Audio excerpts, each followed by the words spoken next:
Berlusconi is undoubtedly at the end of his political career. Innumerable criminal cases, sex scandals, being the king of the Bunga Bunga, and repeated faux pas have made him a household name, not just in Italy, but all around the world.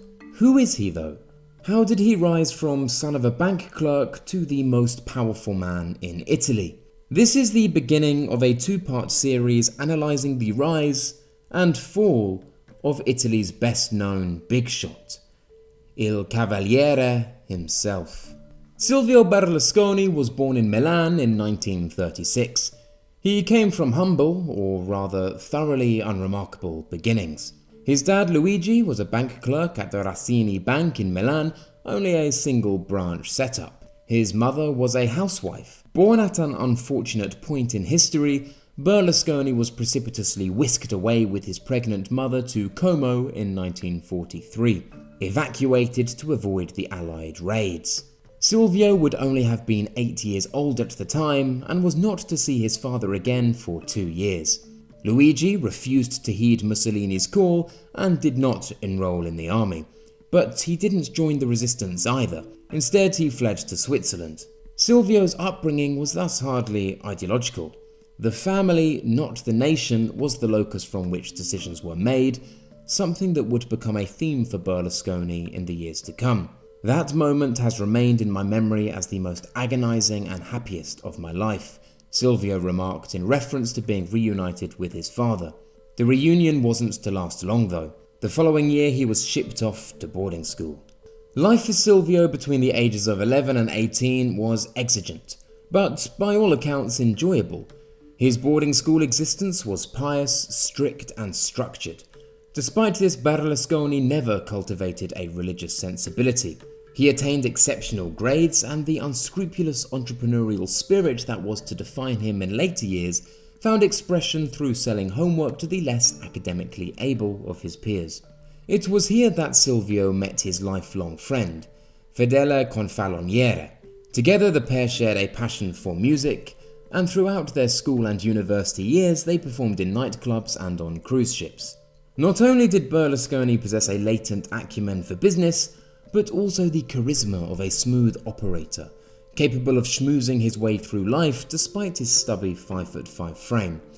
This was, of course, to land him in a whole deal of trouble with the ladies later on. After completing his studies at boarding school, Silvio studied law in Milan. He did exceptionally well, with the highest grades possible, and an award-winning thesis in advertising law. At university, he also met the young Marcello dell'Utri, a man who, with Fedele Confaloniere, was to stick with Berlusconi through thick and thin. Dell'Utri has been sitting in a prison cell since 2014. Let's not get stuck on the legal peccadillos yet though. Things were looking bright for Berlusconi, and thanks to the economic miracle of the 1960s, things were only to get brighter. Italy was becoming rich, money pouring in as the country embraced an industrial boom.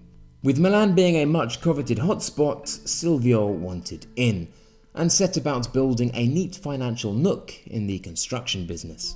His first project consisted of 4 apartment blocks and was funded generously by the head of his father's bank, Carlo Racini. These were swiftly sold off, and Berlusconi dipped his toes in the water again, building a concept imbroglio that housed 1,000 flats. All of these were sold within 5 years. What really put the Berlusconi name on the map, however, was the Milano Due complex. This was to be a gated community of up to 10,000, complete with artificial lake, green spaces, gymnasiums, a church, a cinema, even presciently a TV station. All the amenities the up-and-coming middle classes sought in Milan, without the hustle and bustle of the modern cityscape. Of course, to get such a project completed, significant financial clout is required. Where did Berlusconi acquire the money? Well, in short, nobody knows to this day.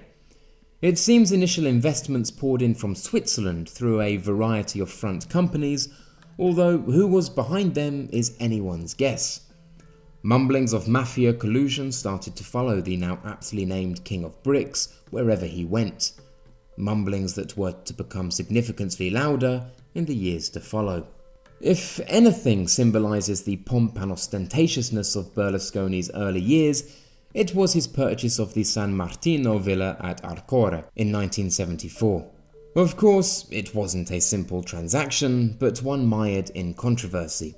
The former owner had murdered his wife and her illicit lover in a fit of jealous rage, before turning the gun on himself. The heiress of the villa, the 22 years young Marchesa Anna Maria, wanted, naturally, to forget the tragic happenings and embark on a new life in South America.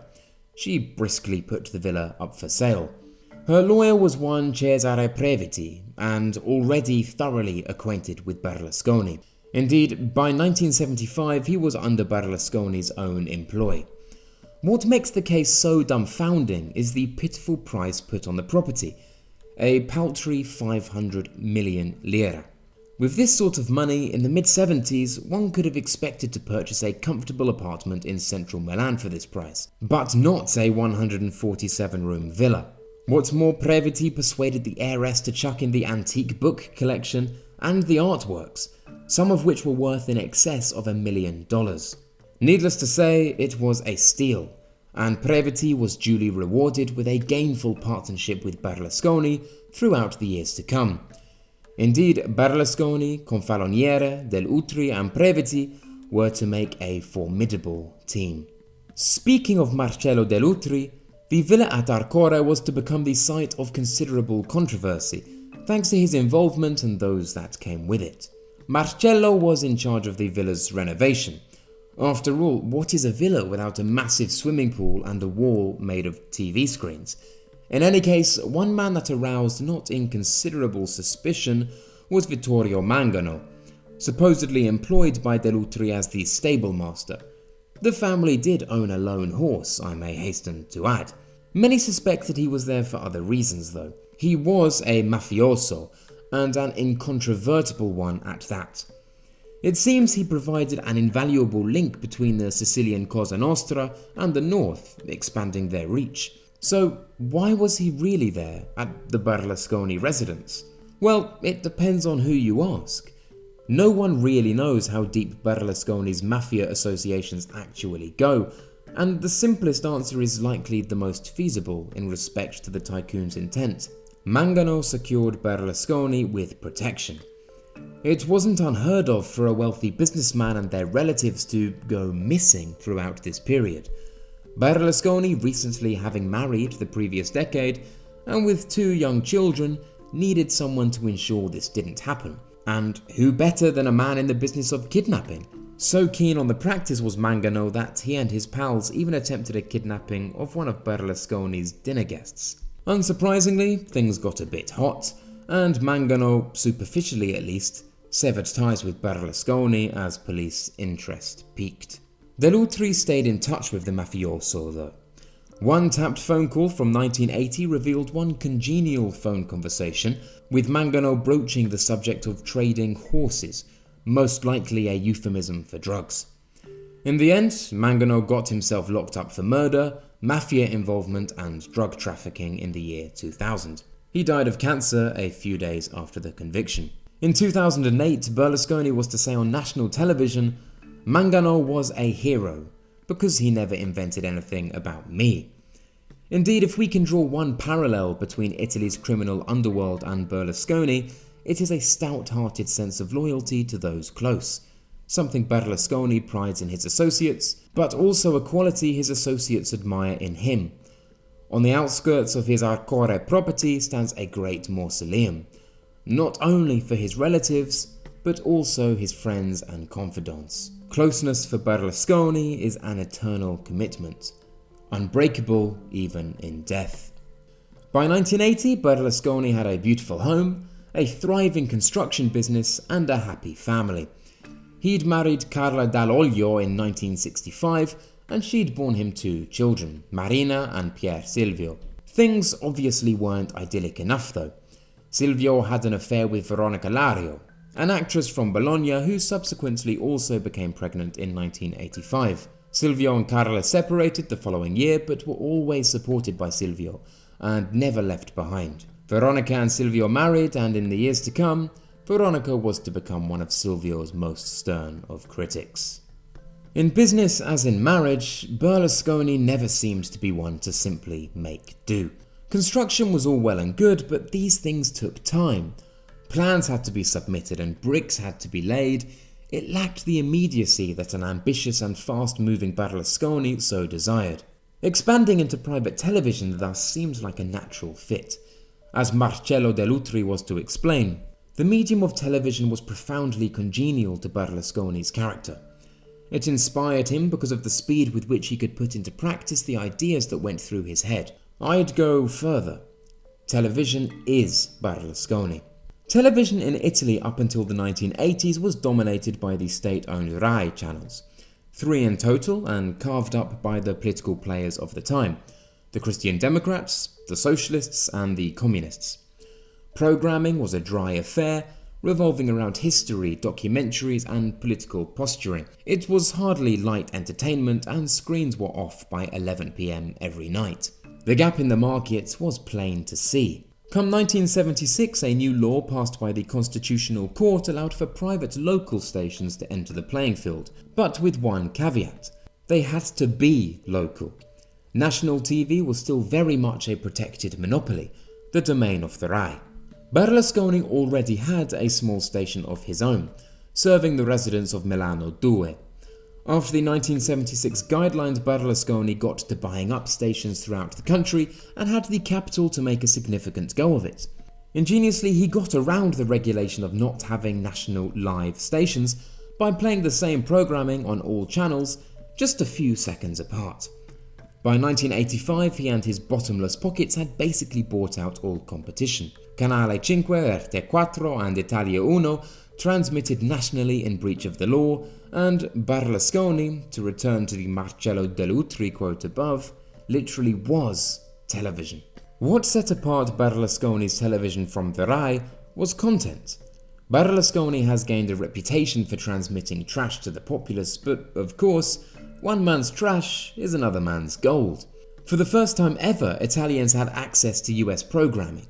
Families could delight themselves in front of The Smurfs, Baywatch, Dallas, New York, game shows hitherto unheard of, and of course, football.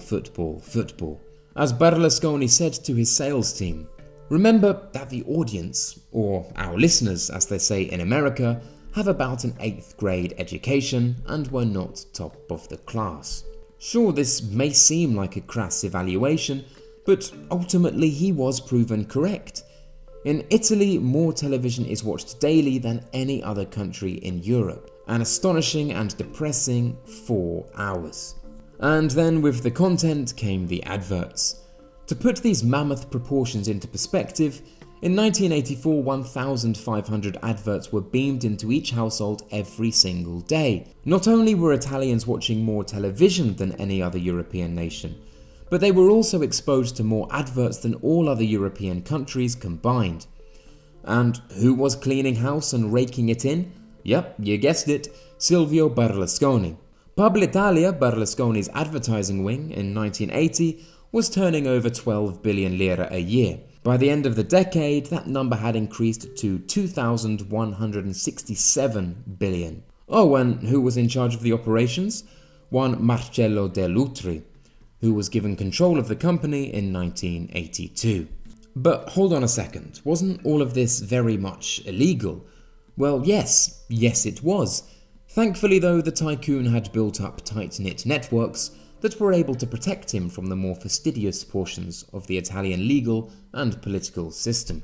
One of these networks is shady. In 1981, a Milanese magistrate stumbled upon a list of names belonging to a subversive network of Italy's elite. The P2, or Propaganda 2, Masonic Association existed with the expressed aim of blocking communism in Italy, and its membership list boasted party leaders, admirals, generals, police, bankers, businessmen, and one Silvio Berlusconi. Why was he a member? I stated at the beginning of this video that Berlusconi was never an ideological man, but this still rings true. For Berlusconi, communism was a threat, but a threat in the sense of a business one. The last thing Silvio needed was an all-powerful state, capable of meddling too much in his private affairs. Opposing communism was a business decision, born of practicality. Indeed, we can put the ideological argument to rest when we consider a business deal Berlusconi struck in 1988 with the Soviet Union, advertising Western products for a tidy sum. In all likelihood, Berlusconi was a member thanks to the networking opportunities it provided. Another welcome helping hand came in the form of Bettino Craxi, probably the most corrupt politician to ever have existed in Italy, and that's quite the achievement. Craxi took control of the Italian Socialist Party in 1976. His autocratic style of rule came to be known as decisionismo. He was known for getting things done, often ruthlessly and, of course, often illegally. He reformed the Socialist Party into a modern and almost neoliberal outfit, dressing the party in a veritable social democratic garb. He severed the party's over-reliance on trade unions, removed the hammer and sickle from the logo, and convinced his political contemporaries in Christian democracy that his party could also be a helpful bastion against the communists, who 1 in 3 Italians were voting for at the time. There was no ruse here. Craxi was a staunch anti-communist. Need we any more evidence than the sybarite lifestyle he led? His party was known for sequestering themselves in an entire floor of Rome's opulent Hotel Raffaele. Needless to say, how they paid for this is unknown. The Craxi-Berlusconi alliance was born of utility. Thanks to Craxi's boorishness, he became Prime Minister in 1983 with only an 11% mandate. Craxi had threatened to bring down the government unless he got the position, and with the communists itching to take the reins, the Christian Democrats had little choice but to placate. In short, Berlusconi needed an influential friend in government who could legislate in favour of his television empire. Craxi, on the other hand, saw the benefits of having a media mogul for a friend and benefited greatly from the favourable coverage he received. In 1984, wheels were in motion to crack down on the mogul's media empire. Magistrates from Turin, Pescara and Rome noticed that Berlusconi was definitely in breach of legislation and pulled the plug. Thousands of Italian homes were left without the Smurfs and quite the public outcry erupted. Craxi, only 4 days later, issued a decree that resumed Berlusconi's programming for 6 months, until a new law was passed. It wasn't until 1990 that the telecommunications law was given the green light. The law forbade any one individual from possessing ownership of more than 3 national TV stations. Incidentally, Berlusconi owned exactly 3 national TV stations. He was laughing all the way to the bank. Actually, it seemed he was untouchable. He was thought of fondly by the public and cosseted by the political elite. The former's admiration for the man buoyed majestically after his purchase of AC Milan Football Club in 1986. 2 years later, they won the Italian Championship, and the year after that, they won the European Champions Cup. Berlusconi was the country's factotum. He could build, broadcast and bicycle kick his way to success, and had done so on multiple occasions. Things were soon to get a tad more irresolute though, as we are about to see. The Italian political system was a house of cards. Corruption, kickbacks and clientelism had ensconced itself into the everyday. Così fan tutte, everyone does it, would be the infamous recourse of Bettino Craxi as the hammer came down in what came to be known as the Mani Pulite or Clean Hands Inquiry. The political establishment was washed away in one fatal wave of investigations and convictions. The upper echelons of Christian democracy were decimated. The socialists too. Many committed suicide, and indeed it can be argued, as Berlusconi would do forthrightly, that many magistrates were overzealous, too heavy-handed, and too preemptive in some instances. Still, the period between 1992 and 1994 was a dark period for Italy's political and financial elite. Countless ended up in jail. Not Craxi though. He was prosecuted, but fled to Tunisia, where he remained until his death in 2000. This put Berlusconi in a sticky situation. He'd lost his political allies, magistrates were beginning to sniff around his business patches, and the not-so-reformed communists were edging closer and closer to political victory. What was he to do? Well, enter politics, of course. Fedele Confaloniere was to say 16 years later, if Berlusconi hadn't entered politics, if he hadn't created Forza Italia, today we'd be sitting under a bridge or in prison accused of mafia offences. And indeed, need he any further motivation than this? Was there any other motivation? Maybe, but probably not. In any case, long-term friend Cavaliere was apparently hesitant about Berlusconi kitting up and joining the playing field. It was both dell'utri and the lawyer Cesare Previti who had the final say and encouraged Berlusconi's venture. In 1993, Forza Italia was formed, with groups springing up all over the country. The name itself strongly suggesting its populist appeal, literally meaning "come on Italy." Its origins lay in the chants of football fans, and its message was one that appealed to the common man. Dell'utri was in charge of the campaign. Each Forza Italia candidate was thoroughly vetted and subject to some hefty window dressing. A candidate pack, costing each candidate some $700 or so, was mandatorily doled out, containing karaoke songs of the party's anthem, badges, lapels, and talking points. They were to be clean-shaven at all times, smartly dressed, and never to have sweaty palms. Apparently one of Berlusconi's trade secrets. 2 months ahead of the 1994 elections, Silvio publicly declared his bid for Prime Minister, despite having denied any intentions to do so a year prior due to conflicts of interests. He sent a video package to Reuters, his own stations, and the Rai. In it he declared with an uncharacteristic seriousness, "Italy is the country I love. Here I have my roots, my hopes, my horizons. Here I have acquired my passion for liberty. Never as in this moment does Italy need a people of a certain experience, able to give the country a helping hand to make the state function. It is essential there is to emerge a pole of liberty in opposition to the left-wing cartel."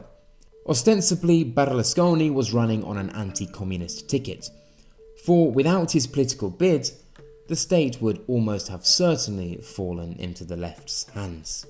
Joining him was the Lega Nord and the Alleanza Nazionale. This was an uncomfortable union. The League was a novel force under Umberto Bossi that ran on an anti-corruption platform and for increased regional autonomy for the north. Check out my video Who Are the Lega Nord for a thorough analysis of the party. The National Alliance, on the other hand, were a reformed fascist party that stood in favour of a strong and centralised state. It was a shaky pact at the best of times. But shaky was enough. The right-wing coalition gained 42.9% of the vote, and Berlusconi became the first Prime Minister of Italy's Second Republic. Not that it was to last very long. Fortuitously, the government received an immediate helping hand thanks to AC Milan winning the European Cup. But in government itself, things were a lot more difficult. Of course, the parliament itself found itself looking like a Pub Italia business meeting. 50 of Forza Italia's parliamentarians were themselves Pub Italia's staff. Berlusconi's tax lawyer was made finance minister and passed legislation entitling Berlusconi's businesses to some lucrative tax breaks. The mogul's lawyer, Cesare Previti, was given the defense ministry, and Berlusconi media employees were put in charge of state news broadcasting on 2 of the 3 Rai channels. Silvio himself even attempted to schmooze Mani Pulite investigators to put paid to the inquiry. Magistrate Antonio Di Pietro, who was considered to be the most popular man in the country about the time, was offered the position of Interior Minister. However, to his credit, he couldn't be bought. In response, the government attempted to pass a decree to wrap up the investigations, but this was a step too far for the League, who had attracted significant support on the back of the scandalous political goings-on. Supporting a government putting a stop to further inquiries, now that, it was feared, would alienate their base. Things got even worse for Berlusconi. Ironically, the King of Bricks was heading a United Nations conference on criminality on November the 22nd, 1994, when he himself was notified that he was under investigation for corruption. Even Chief Magistrate Francesco Borrelli regarded the timing as regrettable. Now, this was too much for the League. Umberto Bossi pulled support for the government and it collapsed. Berlusconi had been Italy's premier for barely half a year. The criminal investigation itself was centered around allegations that Berlusconi's company, Fininvest, was bribing the financial police to avoid too close an inspection of financial records. The sum in question was paltry. a measly £20,000 or so, but it wasn't exactly good publicity and certainly did constitute grounds for prosecution. Fininvest wasn't the only company implicated. Many large firms, including Fiat, were caught in the web, but most were content to plead guilty and suffer reduced consequences. Not Berlusconi, though. Instead, he pleaded ignorance as a result of magnitude. Fininvest, Berlusconi would argue, is such a colossal organisation that how could he possibly know all the goings-on at any one time? Problem with this was that Berlusconi's brother Paolo was happy to fall on his sword and claim knowledge of the incident. But he claimed that the money was paid under duress. The financial police were apparently placing undue pressure on Fininvest, and the money was given in response to increasingly threatening behaviour. So, we know the money was paid, and we know that knowledge of this payment went all the way up to the Berlusconi family itself. In 1995, Silvio Berlusconi was found guilty and Paolo was let off the hook. The court decided he was acting in order to save his brother and therefore could be excused. All was not lost though. The case was forwarded to the Court of Appeals in the year 2000. Here, Berlusconi was saved by the statute of limitations. And by 2001, the Court of Cassation had thrown the case out due to insufficient evidence of direct responsibility. It was a narrow brush with the law, and one that didn't do much for public relations. Still, for now, Berlusconi was safe. In any event, the years between 1996 and 2001 weren't kind to Silvio.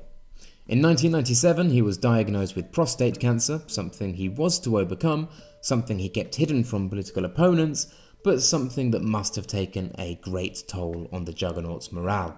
In 1995, the Italian public held a referendum on media monopolies and how many national stations any one individual should legally be able to hold. In the end, the public voted against reform thanks to a mass campaign on Berlusconi programming. This lack of public support for the move was likely why the centre-left government between 1996 and 2001 never did anything about the tycoon's empire. Chances are they'd have lost considerable public support by doing so. On top of this, he was playing a cat-and-mouse game with the magistrates. Court cases were piling up and sweat must have been building on the businessman's brow. He had little choice but to knuckle down and plot his resurgence. The 1996 elections were lost without the League. Umberto Bossi, choosing to go it alone, raked in an impressive 10%. Forza Italia simply didn't have a broad enough coalition, and so the centre-left olive tree grouping came to power. But its rule, encompassing the government of 3 prime ministers, Prodi, D'Alema and Amato, was uninspired. It wasn't incompetent, but didn't have the inspirational qualities Berlusconi was able to harness thanks to his media empire and a thoroughly personalised campaign strategy. To be blunt, they were boring. And if there's one thing Berlusconi isn't, it's boring. The elections of 2001 were to see the re-entry of Berlusconi onto the national stage, but it wasn't as before. He was to be the longest-serving Prime Minister in Italy's post-war history. However, it was also to spell the beginning of his decline. And that is the story we turn to next. Thanks a lot for watching this video. If you liked the video, don't forget to click like, and please do subscribe if you haven't already. If you didn't, click dislike, leave a comment, tell me where I went wrong. As always, a huge thank you to all of my patrons. It's thanks to you guys that these videos are regular. If you like what I do, and it's within your means to do so, then please do consider contributing yourself.